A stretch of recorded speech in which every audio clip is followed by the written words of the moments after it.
So that would be great. It would be great to kick off with somebody who has been around the volcano for a long time. I would love to get started with that, and then we'll just kind of see where the call takes us. Sound good?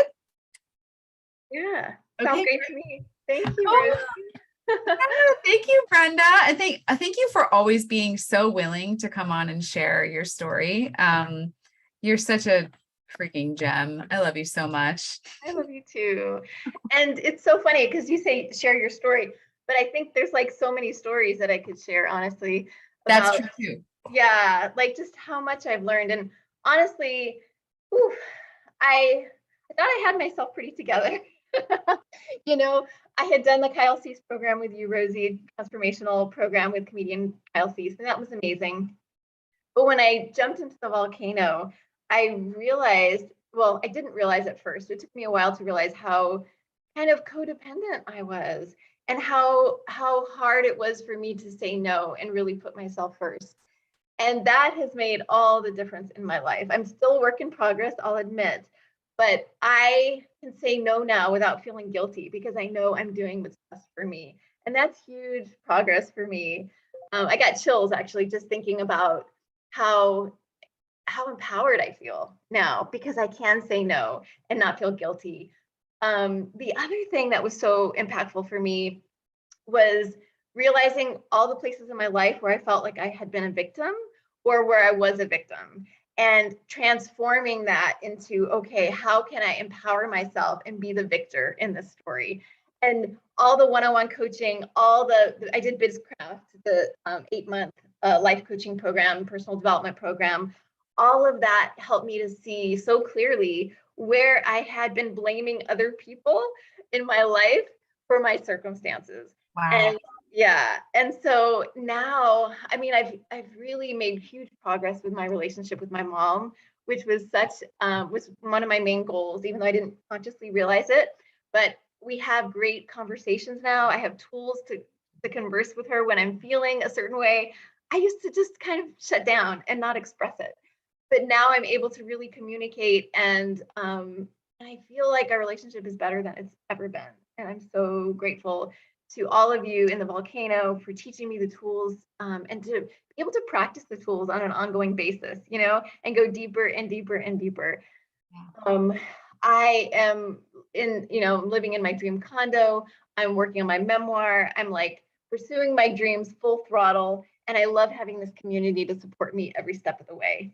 So thank you. Oh, thank you, Brenda. That was awesome. Brenda, would you mind going just a little bit deeper around maybe just sharing one of those specifics around one of the areas that where you were feeling like a victim before? I'm so curious to know what one of them was. Yeah. So I had actually been holding a huge grudge against my mom for things she told me when I was 6. Mm-hmm. I'm embarrassed to say, but it's true. um, yeah, and it's so funny because now I realize that, the way people treat us is often the way they treat themselves, right?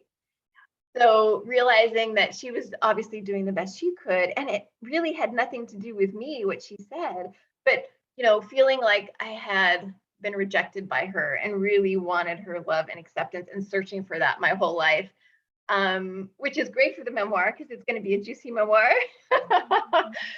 At the same time, it's like, okay, I'm ready to stop that story and I can just accept myself. I don't have to wait for acceptance from anybody else in my life. I can give that to myself. And that's been huge. And honestly, I had a conversation with her too, saying, Mom, she basically threatened to disown me when I was 6. When you threatened to disown me, I felt this. And we talked about it, and it went better than I could have imagined. I mean, I didn't get the apology I wanted to hear, but at the same time, I didn't need it anymore. Mm-hmm. And that was really huge. Yes, that is powerful. Wow.